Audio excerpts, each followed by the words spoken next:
The news spread quickly through the halls of the United Earth Fleet headquarters. Captain Eleanor Wright walked with purpose, ignoring the whispers that followed her. Her orders had arrived that morning, and she still couldn't believe what they said. After 15 years of dedicated service, after leading humanity's best efforts to join the galactic community, this was her reward. The automatic doors slid open as she approached the main conference room. Inside, Admiral Vincent Blackwood stood with his back to her, hands clasped behind him as he stared out the wide window at the Earth below. "You wanted to see me, sir?" Eleanor asked, her voice steady despite her anger. Blackwood turned, his weathered face showing a mixture of frustration and resignation. "I assume you've received your assignment." "I have." Eleanor placed her tablet on the table, the screen displaying an image of a small, outdated spaceship. "The UES Tenacity. Is this some kind of joke?" "I wish it were." Blackwood gestured for her to sit. "The Galactic Confederation has assigned us this vessel as our contribution to their joint fleet." Eleanor remained standing. "With all due respect, sir, this ship is ancient. By their standards, it's practically an antique. The weapon systems are 2 generations behind current technology. The engine can barely achieve light speed." "I'm aware of the specifications, Captain." "Then you know this isn't an assignment, it's an insult." Eleanor's fingers tightened around the back of the chair. "They're mocking us." Blackwood sighed. "Yes, they are. The Valorians and Arcturians see us as primitives. They've let us join their precious confederation, but they want to make sure we know our place." "And our place is piloting their garbage?" Eleanor asked, her blue eyes flashing with anger. "Our place," Blackwood said, finally showing some steel in his voice, "is to prove them wrong." The Admiral pressed a button on the table, and a holographic display appeared, showing the interior schematics of the Tenacity. "The ship is outdated, yes, its weapons are weak compared to their standards, but the Confederation has overlooked something critical." "What's that?" "They don't understand humans." Blackwood smiled for the first time. "They don't realize that giving us their scraps means we'll see exactly how their technology works. They don't know that throughout our history we've taken the tools of those who underestimated us and turned those same tools against them." Eleanor studied the schematics with new interest.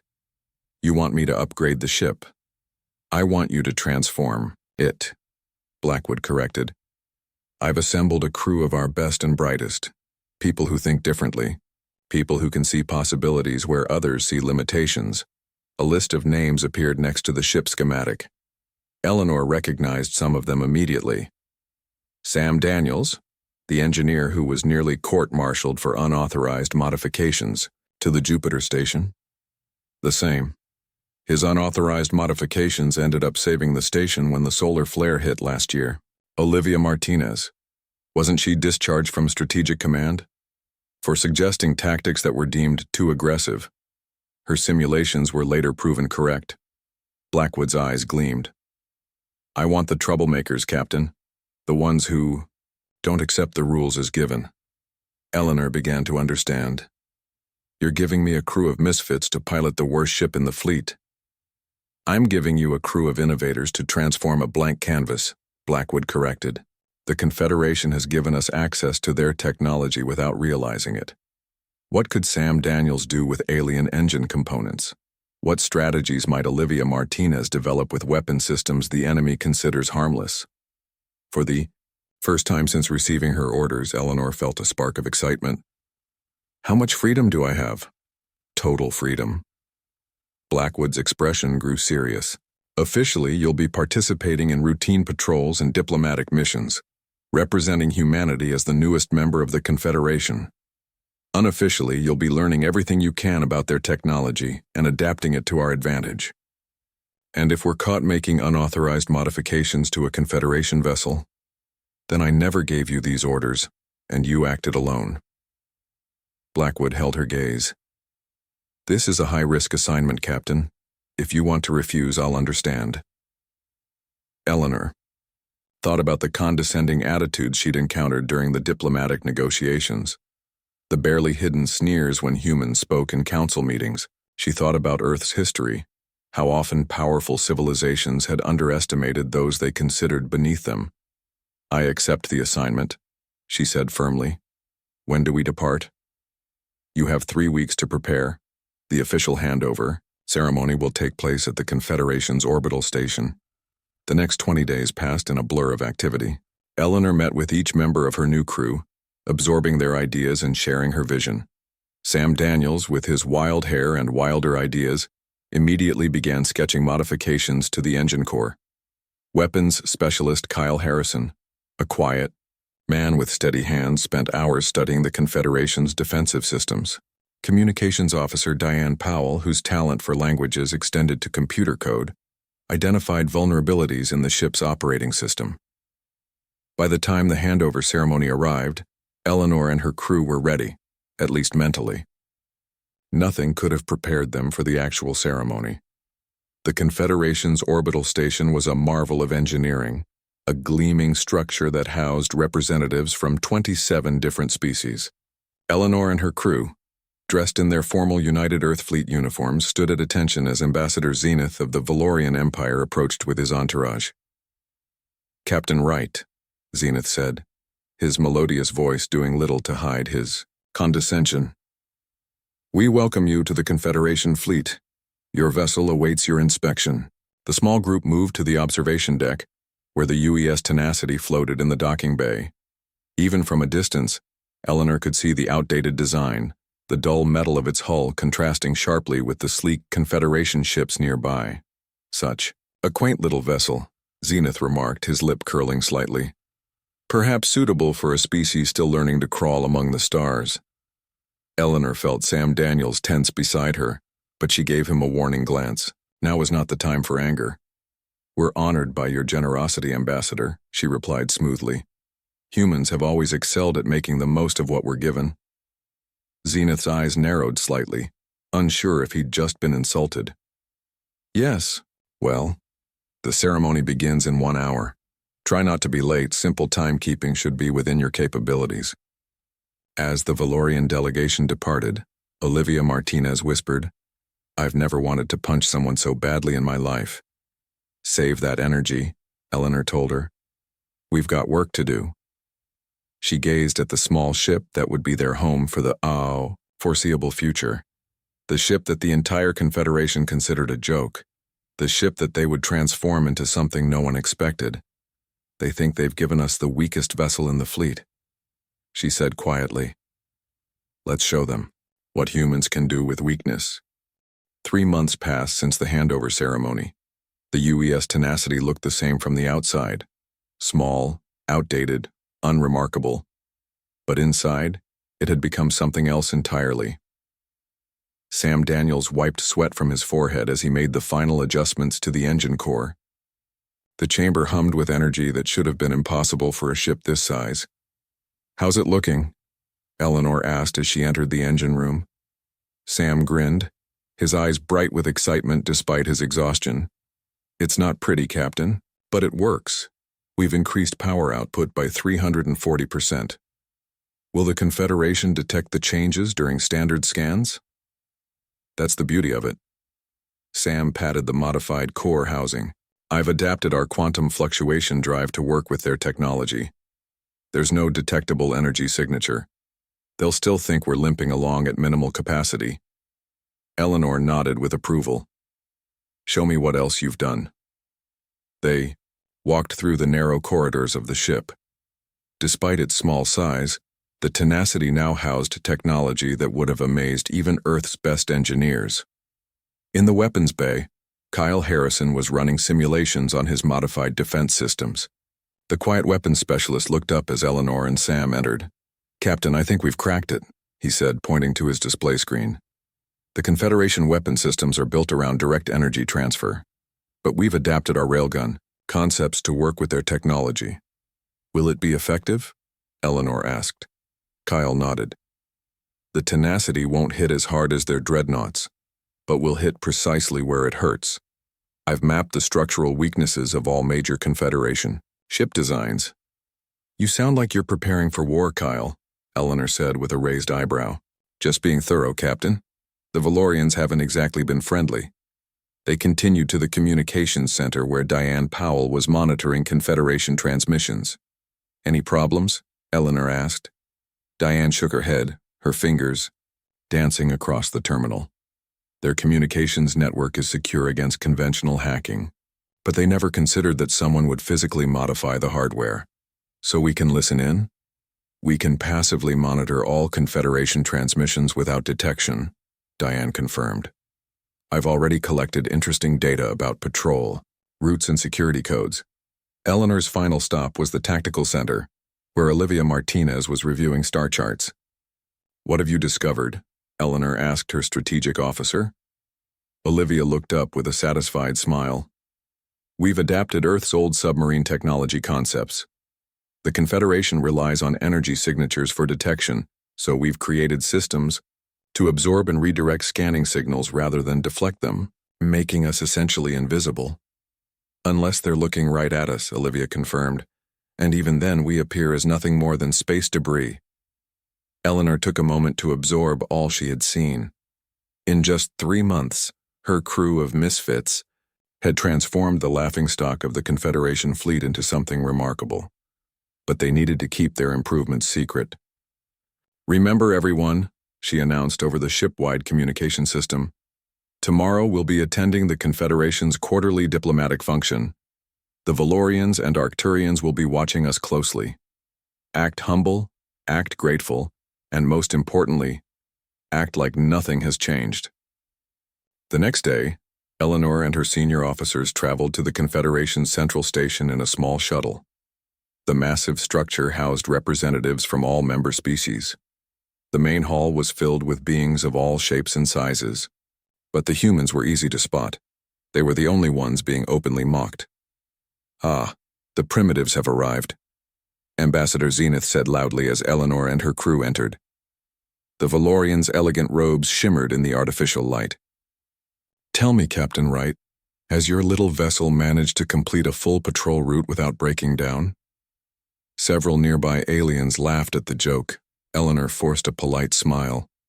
"We manage, Ambassador. The tenacity serves our needs." "How adorable that you attempt to maintain your dignity while piloting that garbage scow," Zenith continued, his voice dripping with condescension. "Perhaps in a century or two, you might earn a proper vessel." Eleanor simply raised her glass. In response, "We make do with what we have, Ambassador. It's what humans do best." Sam Daniels looked ready to argue, but Eleanor shot him a warning glance. This was not the time or place. They needed to maintain their cover. The evening continued with more subtle insults and dismissive comments. The Arcturian science minister examined Kyle's uniform insignia with apparent curiosity. "Your species still uses physical projectile weapons." "Yes? How charmingly primitive. Like children playing with toys." Kyle's smile didn't reach his eyes. "Sometimes the oldest solutions are the most reliable." Later, as they prepared to return to the Tenacity, Diane overheard a conversation between 2 Confederation officials. "The humans are no threat," one said to the other. "Their ship can barely function and they have no understanding of real power." "They are barely worth monitoring," the other agreed. "A waste of resources." Back aboard the Tenacity, Eleanor gathered her crew in the main conference room. "We're doing well," she told them. "The Confederation continues to underestimate us. That gives us the advantage." "I'm tired of pretending to be inferior," Sam complained. "I know it's difficult," Eleanor acknowledged, "but our mission is too important. Admiral Blackwood believes there's something happening in the Confederation that Earth needs to know about." "Like what?" Olivia asked. "He didn't specify. But he suspects the Valorians aren't being entirely truthful about their intentions toward Earth. That's why we need to continue gathering intelligence while appearing harmless." The crew nodded their understanding. Despite the frustration of being treated as inferiors, they recognized the strategic advantage their position offered. The following weeks established a routine. The Tenacity performed its assigned patrol duties with deliberate mediocrity. Their reports were filed on time but contained nothing of interest. To all outward appearances, the human vessel was exactly what everyone believed: outdated, underpowered, and unthreatening. Meanwhile, Diane continued monitoring Confederation communications, building a comprehensive database of information that no other human had access to. Sam fine-tuned the engines until they could outrun even the fastest Valorian cruisers. Kyle perfected his targeting systems, and Olivia developed tactical maneuvers that took advantage of their unique modifications. Then came the day when everything changed. The Tenacity was completing a routine patrol near the outer territories when Diane detected an unusual transmission. "Captain, you need to hear this," she called from her station. Eleanor rushed to the communications center. "What is it?" "The Arcturian mining colony on Proxima Centauri's third moon has gone silent," Diane explained. "And the Confederation Council is dismissing it as equipment failure." "That doesn't sound unusual," Eleanor said with a frown.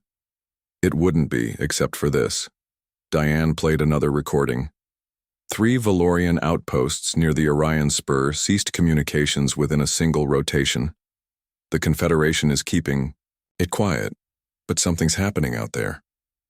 Eleanor's expression grew serious. "Set course for the nearest outpost. Stealth mode. I want to see what the Confederation is hiding." As the Tenacity changed direction, none of the crew realized they were heading toward an encounter that would change not just their fate, but the fate of the entire galaxy. The UES Tenacity dropped out of faster-than-light travel near the edge of the Orion Spur. The small ship's stealth systems engaged automatically, making it virtually invisible to standard Confederation scanners. "Full stop," Eleanor ordered. "Passive, sensors only."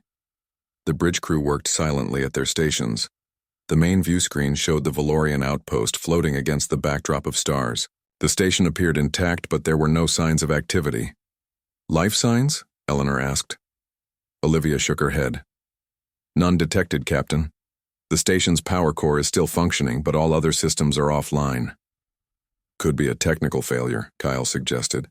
Diane frowned at her console. 3 outposts suffering the same failure at the same time, that's unlikely. Eleanor studied the station. Something didn't feel right. "Scan for debris."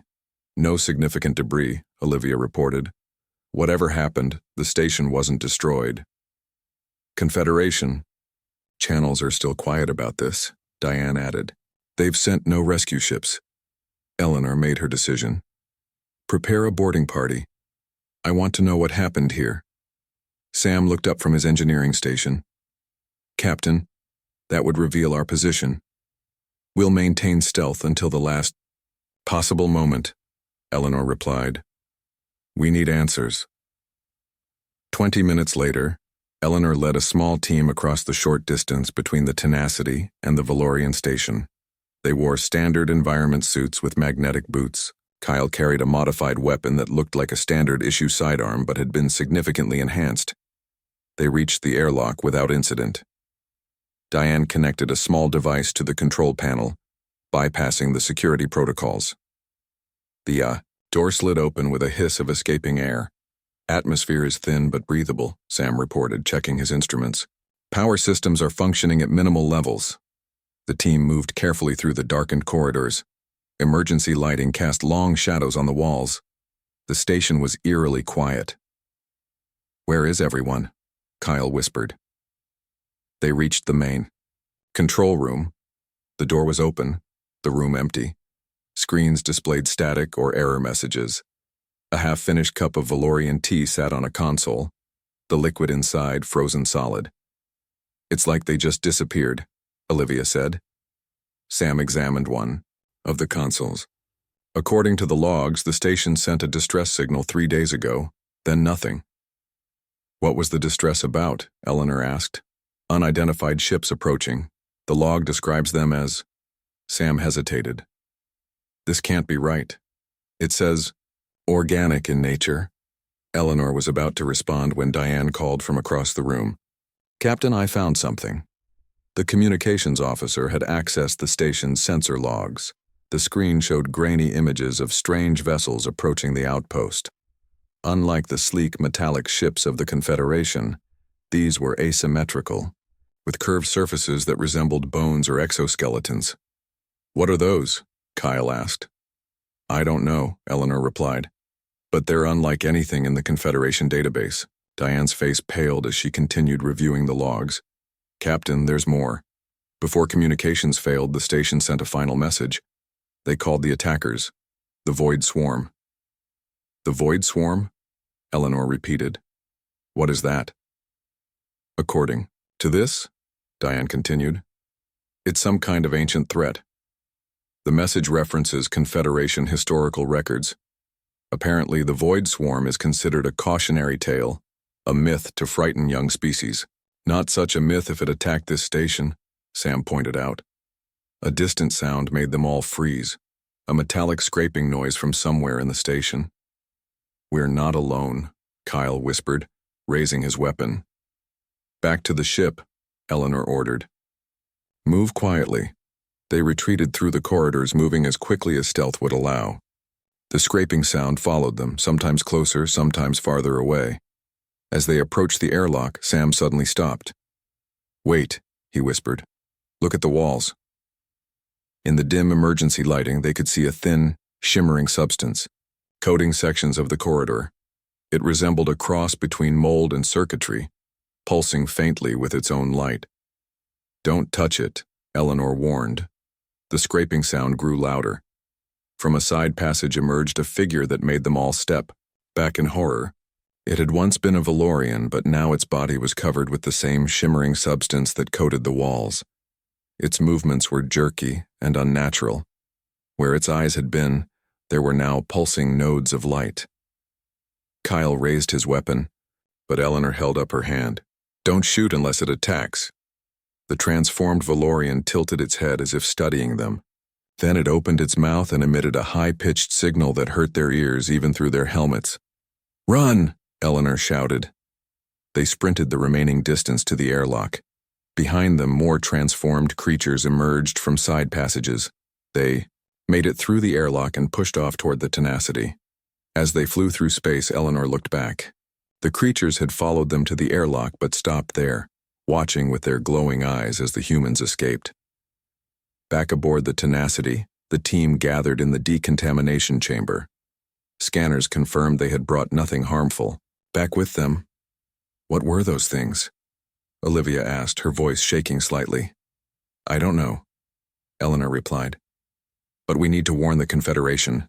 In the communications center, Diane attempted to send a message to Confederation headquarters. No response, Captain. They're ignoring us. Try Admiral Blackwood directly, Eleanor ordered. After several attempts, Blackwood's face appeared on the screen. Captain Wright, this is an unsecured channel. What's the meaning of this? Admiral, we've discovered something critical, Eleanor reported. The missing outposts were attacked by something called the Void Swarm. The creatures are transforming the crew into something else. Blackwood's expression darkened. Are you certain about this? We saw it with our own eyes, Eleanor confirmed. The Confederation needs to be warned. I'll inform Earth Command immediately, Blackwood promised. What about the Confederation Council? They're ignoring our hails, Eleanor said. They think we're just the weak human ship with nothing important to say. Keep trying, Blackwood ordered. And Captain, be careful. The transmission ended. Eleanor turned to her crew. Set course for the nearest Confederation outpost, maximum speed. We need to deliver this warning in person. Before they could comply, Diane called out in alarm. Captain, emergency signals are flooding Confederation channels. The main screen filled with distress calls from dozens of locations across Confederation space. Reports confirmed the unthinkable. An invasion by the Void Swarm was underway. The Confederation's main fleet is mobilizing, Diane reported. Put us in observation position, Eleanor ordered. Maintain stealth. The Tenacity moved to a safe distance and watched as the mighty Confederation fleet engaged the organic ships of the Void Swarm. The battle was brief and one-sided. The Confederation's energy weapons seemed to have little effect on the swarm vessels. Worse, each time a Confederation ship was hit, the damage seemed to spread like an infection through its systems. Their weapons are ineffective, observed Kyle, studying the tactical display. The Void Swarm seems to feed on energy discharges. Diane's face paled as she monitored communications. The Valorian homeworld is under attack. Their orbital defenses have failed. Eleanor's decision was immediate. Plot a course for Valoria. Maximum stealth. Admiral Blackwood's hologram appeared. In the command center. Captain Wright, you are not authorized to engage. The Tenacity is not a combat vessel. With respect, Admiral, Eleanor replied, her expression resolute. We're the only ones who can help. The Confederation's conventional weapons are useless against this enemy. After a long pause, Blackwood nodded. Proceed at your discretion, Captain. And good hunting. As the Tenacity slipped through the chaos of battle, Eleanor gathered her senior officers. The Valorians and the entire Confederation have underestimated us from the beginning. Now they're facing extinction because they couldn't imagine a threat outside their experience. She looked at each of her crew members. We've spent our entire history adapting to overcome the impossible. It's time to show them what the weakest ship in the fleet can do. The Void Swarm surrounded Valoria, organic ships like massive skeletal creatures consuming everything in their path. The Confederation's remaining vessels fired desperately, but their energy weapons only seemed to strengthen the invaders. The UES Tenacity approached under full stealth, invisible to both the Confederation and the Swarm. From the bridge, Eleanor watched the Valorian flagship take a direct hit. The energy weapon struck the Swarm ship, but was absorbed into its structure. The organic vessel pulsed with stolen power, growing larger. Conventional weapons are making them stronger, Sam observed. The Confederation is feeding the enemy. Eleanor nodded grimly. Kyle, is your new ammunition ready? The weapons specialist nodded. Ready and loaded, Captain. But we only have enough for 12 shots. Then we make each one count, Eleanor replied.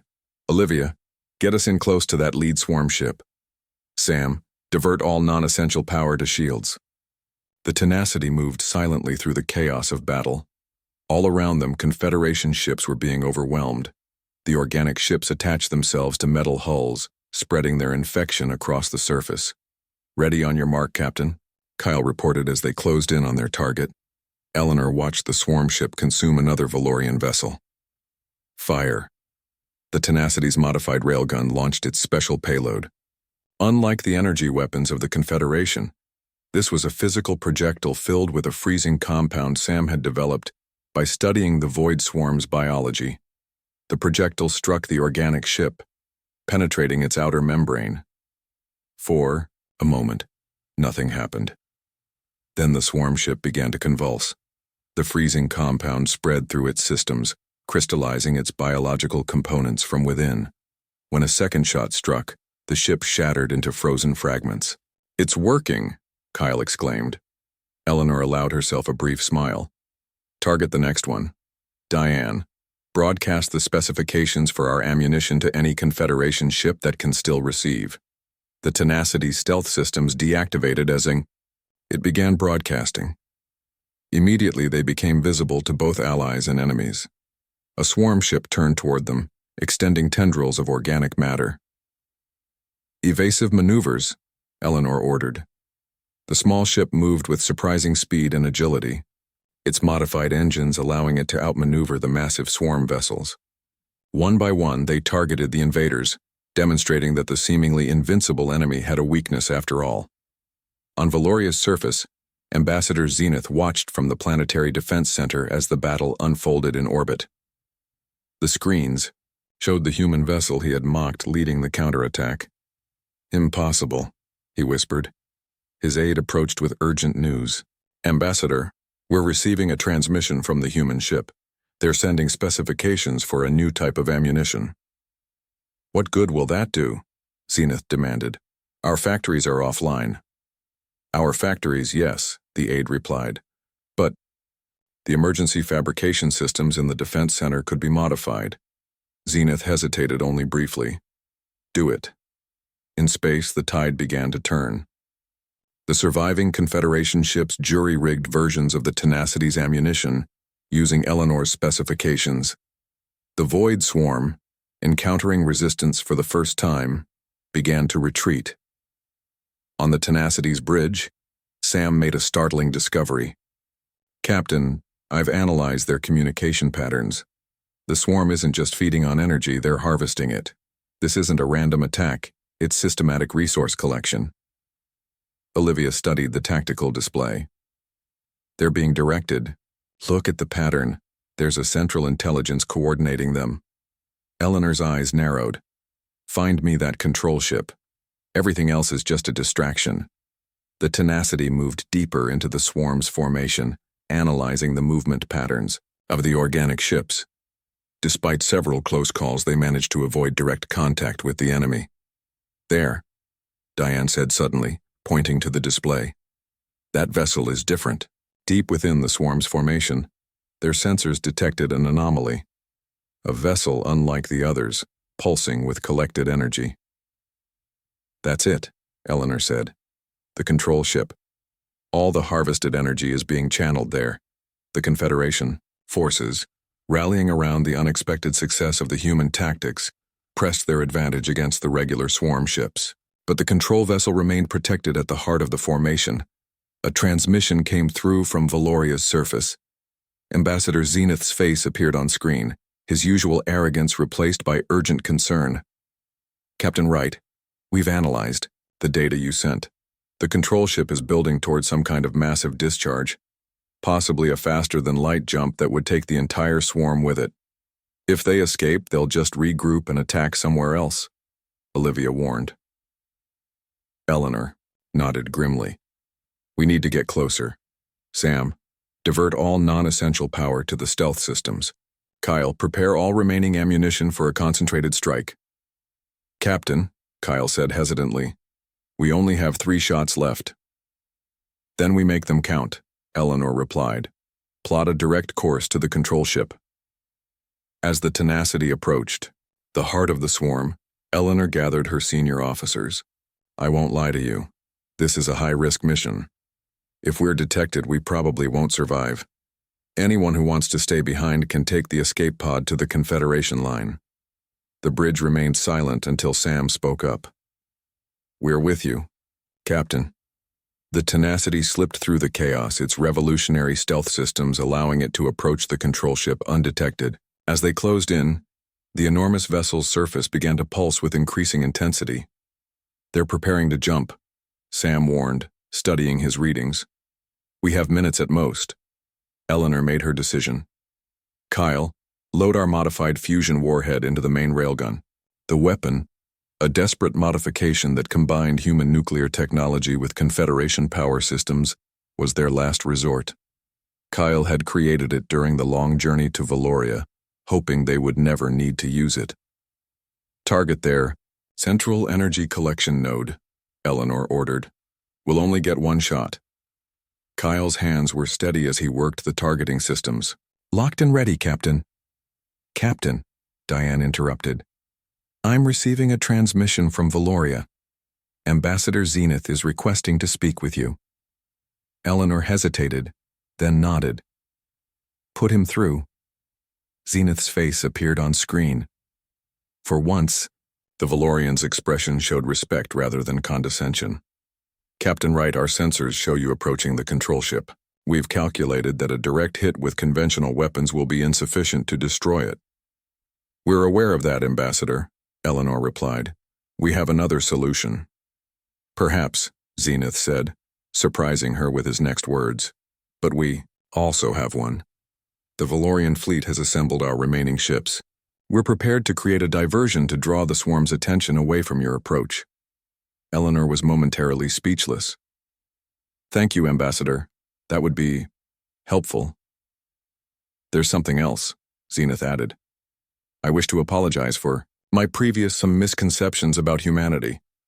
Today you have shown us the true meaning of strength. Before Eleanor could respond, the transmission ended.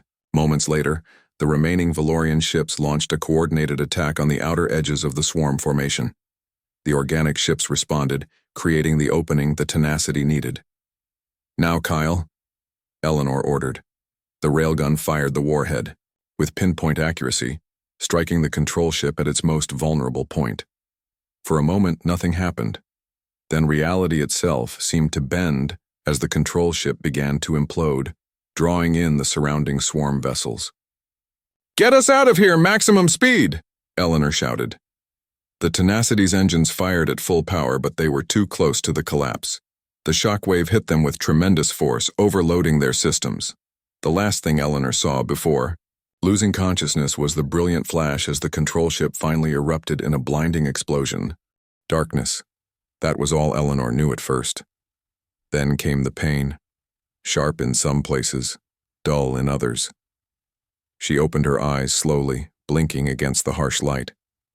A medical bay ceiling came into focus above her. "She's awake," someone said. Eleanor turned her head slightly, wincing at the movement. Sam Daniels stood nearby, his arm in a sling, his face bruised but his eyes bright. "Welcome back, Captain," he said with a tired smile. "You've been unconscious for 3 days." Eleanor tried to sit up, but gentle hands pushed her back down. A Valorian medical officer stood on her other side, adjusting something on a monitor. "The Tenacity?" Eleanor asked, her voice hoarse. "Damaged but salvageable," Sam replied. "The engine core held together better than expected. Diane and Olivia are already overseeing repairs." "Kyle?" Sam's smile faltered slightly. "He's alive. He was hurt worse than the rest of us. He was closest to the weapon systems when they overloaded. But the Valorian doctors say he'll recover." Eleanor relaxed slightly, then tensed again as she remembered. "The Void Swarm?" "Destroyed," came a familiar voice from the doorway. Ambassador Zenith entered the medical bay, his usual flowing robes replaced by simpler attire. "Your attack on the control ship worked. When it imploded, it created a chain reaction that spread through the entire swarm fleet." Eleanor studied the Valorian's face, looking for the condescension she had grown accustomed to. Instead, she found something new: respect. "Your ship was caught in the blast," Zenith continued. "We thought you were lost. Then, 3 days ago, our patrols detected a faint distress signal. We found the Tenacity drifting, severely damaged but intact. Your crew had managed to maintain life support using emergency power." "How bad were our losses?" Eleanor asked. "In the Confederation?" Zenith's expression grew solemn. "We lost nearly a third of our fleet. 5 colonial outposts were completely overrun. The Arcturian Science Minister and 3 members of the High Council did not survive." He paused, then added, "But without your intervention, we would have lost everything. The Void Swarm would have consumed our worlds one by one." Eleanor wasn't sure how to respond to this new, humbled version of the ambassador. Before she could speak, the door opened again. Admiral Blackwood entered, followed by several Confederation officials. "Captain Wright," Blackwood said, his voice filled with pride. "Good to see you awake." Eleanor tried to sit up again, this time managing to prop herself against the pillows. "Admiral, I wasn't expecting you here." "When we received word of what happened, Earth sent a delegation immediately," Blackwood explained. "The Confederation Council is in session now, discussing the implications of recent events." Zenith stepped forward. "Captain Wright, the Council has requested your presence once you are recovered. There will be a formal recognition of your actions." Eleanor raised an eyebrow. "Recognition? From the same Council that gave us a garbage scow and expected us to be grateful?" "Eleanor," Blackwood warned quietly. But Zenith raised a hand. "The captain's words are harsh but fair. Yes, we underestimated humanity. We saw your species as primitive, your technology as crude, your methods as unsophisticated." He bowed his head slightly. "We were wrong." 1 week later, Eleanor stood with her crew in the Great Hall of the Confederation Council. The circular chamber was filled with representatives from every member species. The Tenacity's crew, still bearing the marks of their ordeal, stood tall in their dress uniforms. The council leader, an ancient Arcturian with silvery skin, addressed the assembly. "For centuries, the Confederation has prided itself on technological superiority. We believed our advanced energy weapons, our powerful shields, our faster-than-light drives were the pinnacle of achievement." The leader's gaze swept across the chamber. "Then came the Void Swarm, an enemy that turned our greatest strengths against us, an enemy we could not defeat with all our advanced technology." The leader turned toward Eleanor and her crew. But where we failed, humanity succeeded. With a ship we considered obsolete, with weapons we thought primitive, with methods we dismissed as unsophisticated, they accomplished what our mighty fleet could not. Ambassador Zenith stepped forward, holding a data crystal. The Council has reviewed the modifications made to the UES Tenacity. We have analyzed the tactics used against the Void Swarm, and we have come to a unanimous decision. He placed the crystal in a reader. A holographic image appeared above the Council floor, a new ship larger than the Tenacity but bearing a similar design. The Confederation will establish a new joint fleet, Zenith announced. Ships designed with what we now call the right protocol, the ability to adapt, to use unconventional tactics to transform weakness into strength. Eleanor looked at her crew, seeing their surprise mirrored in their faces. Captain Eleanor Wright, the Council leader said, the Confederation offers you command of this new fleet. Your first vessel awaits, the Confederation ship Tenacity, built upon the salvaged core of your original ship, but enhanced with the best of both our technologies. A murmur ran through the assembly. It was unprecedented for a new species to be given such authority. Eleanor stepped forward. I am honored by your offer, she said, but I cannot accept it without conditions. The leader tilted his head curiously. Name them. First, my crew stays together. They've earned the right to choose their own paths. Agreed, the leader said, without hesitation. Second, the right protocol isn't just about ship design or weapon systems. It's about mindset. Every ship in this new fleet must have officers from multiple species, including humans. We succeed through diversity of thought, not technological superiority alone. This caused more murmuring, but the leader nodded again. This is reasonable. Third, Eleanor continued, her voice growing stronger. The Confederation must change how it treats new member species. No more condescension, no more tests designed to humiliate. If we had faced the Void Swarm while still trying to prove ourselves worthy of your respect, we all would have perished. The chamber fell silent. The Council leader considered her words, then looked to his fellow councilors. One by one, they nodded. Your conditions are accepted, Captain Wright, the leader announced. The Confederation acknowledges its errors and commits to a new path forward. 3 months later, the Confederation ship Tenacity left space dock on its maiden voyage. On the bridge, Eleanor took her place in the captain's chair, surrounded by a crew that included humans, Valorians, Arcturians, and representatives from 5 other species.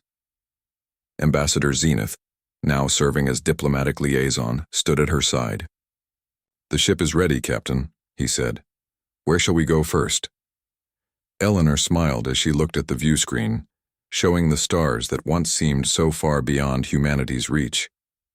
Let's go where no one expects us to succeed, she said. That's where humans do their best work.